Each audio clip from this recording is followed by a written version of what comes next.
Oggi volevo approfondire con voi quelli che sono i disturbi temporomandibolari, ovvero quei disturbi che coinvolgono l'articolazione della mandibola.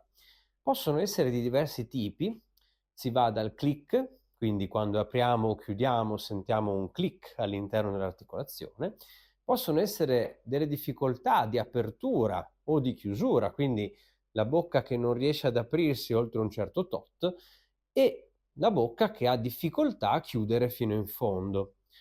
Possono insorgere disturbi di dolore, che a volte possono essere localizzati addirittura nei denti, alle volte possono generare dei dolori molto simili al mal di testa, oppure proprio partecipare all'origine delle cefalee e del mal di testa.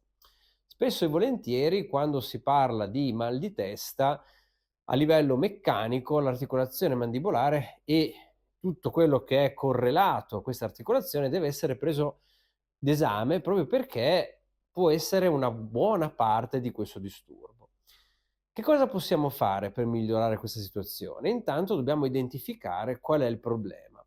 Dagli studi scientifici sappiamo che la maggior parte di responsabilità di questo disturbo non dipende tanto da un fattore meccanico della mandibola o della dentatura, quanto più da un fattore legato alla gestione di quello che noi oggi chiamiamo stress, cioè un'iperattivazione del sistema nervoso che non riesce a disarmarsi, e una delle cose che fa per gestire questo carico eccessivo è tensionare la mandibola e la muscolatura, probabilmente perché in una ipotetica, funzione di salvaguardia di noi stessi, quindi l'attacco o la fuga, quindi la lotta o la fuga contro un nemico, la tensione mandibolare ci permette di avere un maggiore stabilità della testa e del collo in funzione di proteggere zone vitali o in funzione di attacco, quindi di morso.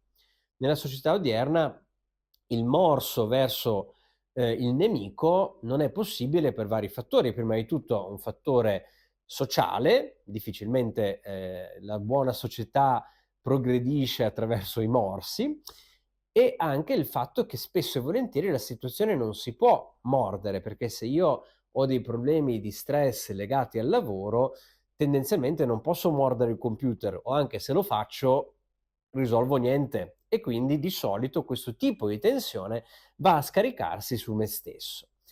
L'altra cosa che si collega allo stress in modo più apparentemente fisiologico è l'aspetto del bruxismo, quindi della tensione della mandibola, a scopo cardioprotettivo. Ci sono stati alcuni studi molto interessanti che hanno evidenziato come la tensione della mandibola, il bruxismo, quindi il digrignare i denti o il serrarli, aumenti la performance, diciamo così, del nervo trigemino, elicitando un riflesso che si chiama trigemino cardiaco, che ha la funzione di rallentare il cuore attraverso la stimolazione incrociata del nervo trigemino e il nervo vago.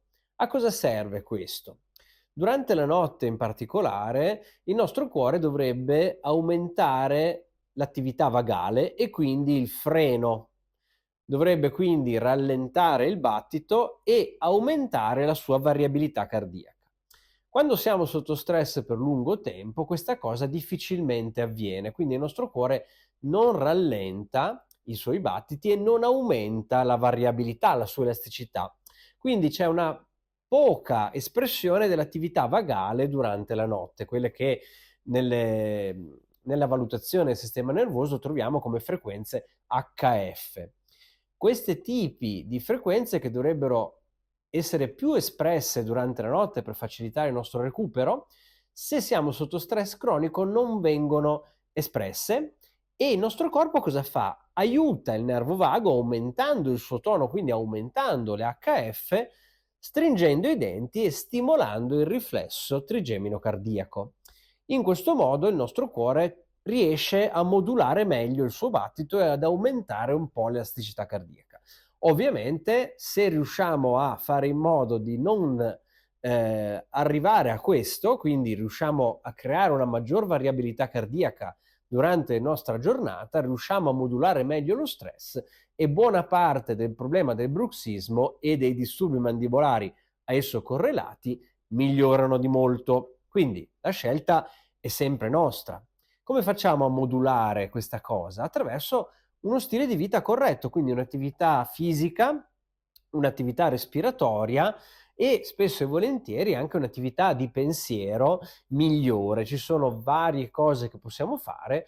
Tutto ciò ci permette di migliorare la nostra gestione del disturbo temporomandibolare, che, lo ripeto, in ultima analisi sembra che l'aspetto meccanico della mandibola e della posizione dei denti sia in realtà molto poco rilevante, sia molto più rilevante la tensione che noi mettiamo nell'articolazione, anche perché questa è un'articolazione che in realtà non ha un carico meccanico fin quando non ce lo mettiamo noi aumentando la tensione dei muscoli.